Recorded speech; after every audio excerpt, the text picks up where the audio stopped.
اه، في حاجة بس بسرعة، بس يا ريت تدوس لايك وسبسكرايب وتشير الحلقة، ويا ريت من فضلك تعليق بس تحت عند الكومنتات، وتقول لي بس تقييمك للحلقة والزمالك هيعمل ايه النهاردة.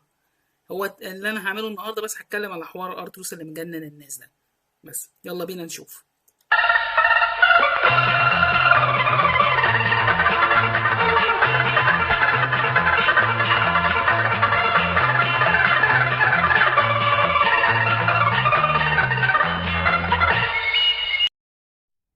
اهلا بيكم في قناة باصي لميدو.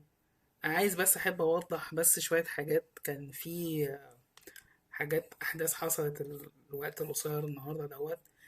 كان في المصارع ارتروس، كان عامل فيديو 12 يعني، وكان واخد انطباع حلو قوي يعني في الفيديو ده، لان هو كانوا مدين له كروت كده فيها اللوجوهات بتاعت الفرق العربيه. هي كان زي نوع من الدعايه تقريبا، حاجه زي كده. فغالبا لما كانوا في الرويال رامبل في السعوديه ساعتها يعني، لو الناس ليها في المصارعه قوي يعني. مهم يعني، فهو كان عمال بيغير في الكروت كده اهو، فطلع معاه نادي الهلال. بعد كده قال لك اه الهلال حلو ومش عارف ايه وبتاع ازرق ومش عارف الكلام ده.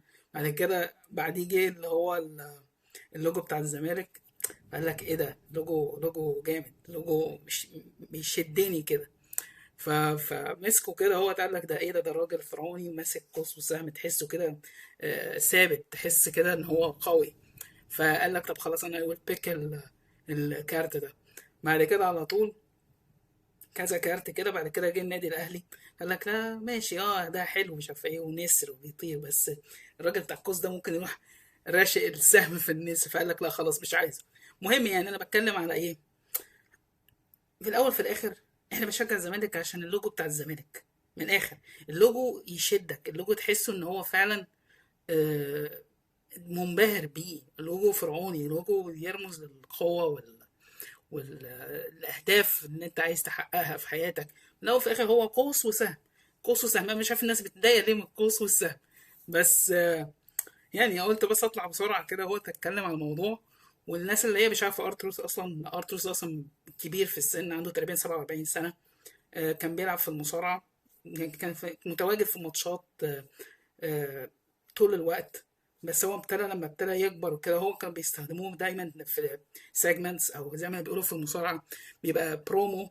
لما مثلا يبقى في مصارع هيل او مصارع يبقى محبوب للناس، الهيل اللي هو الشرير والمحبوب اللي هو الطيب يعني. فكانوا بيجيبوه يخلي الجو لذيذ في السيجمنت ديت او في السكتش او البلوت في المصارعه، فالجمهور بيحبه. فهو زي ما تقول هو ايه، الاول لما دبليو دبليو اي يحسوا ان في الفيو بتاعهم بيقع، بيجيبوه فبيعلوا بقى الريتش وبيعلوا الفيوز والكلام ده. بس هو من ضمن الحاجات اللي عملها السنه دي كان في اللي هي كان في زي ما تقولوا كده تور لجون سينا، كان بيحاول ان هو اللي هي الجولة الاعتزالية بتاعته. فهو قال لك من ضمن الجولة دي انا عايز ارتروس يعمل حاجة في الوقت اللي انا ببقى فيه دوت فيه في الجولة ديت. فسبحان الله هو حتى ارتروس اصلا كان خلاص مشي اصلا من دبليو دبليو اي اصلا، والكونتراكت بتاعه خلص اكسبايرد وكده اهو. بس عشان جون سينا قال انا عايزه يبقى معايا في التور بتاعتي دي. جابوه فعلا وعملوا عقد، وكان في شد وجذب بين الجمهور والإدارة بتاعت المصارعة. فهو اوريدي اصلا الراجل ده محبوب. فان هو يعمل حاجة زي كده هو بيعملها، انا معرفش ايه الانتويشن بتاعها او إيه ليه عمل كده. بس يعني لا الواحد مبسوط يعني. انت الزمالك اسم كبير يا جماعة، الزمالك اسم كبير. يعني انا قلت بس اطلع بس بسرعة. وكده كده الزمالك ان شاء الله هيلعب بكرة، نتمنى ان الزمالك يكسب. كسبنا بطلوع الروح في ماتش سموحة.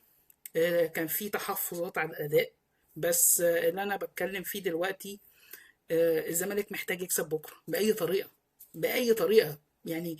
آه، مش مهم التشكيل. يعني هو الزمالك من المتوقع هيلعب ب4-3-3، وهيبقى مهدي سليمان في حراسة المرمى، ومحمد إبراهيم أو عمر جابر في الباك رايت، والتو سنتر باكس هيبقوا هم محمود حمدي الونش وحسام عبد المجيد. وعندك جنبهم يا الخضري يا اللي هيبقى ايشو ساعتها.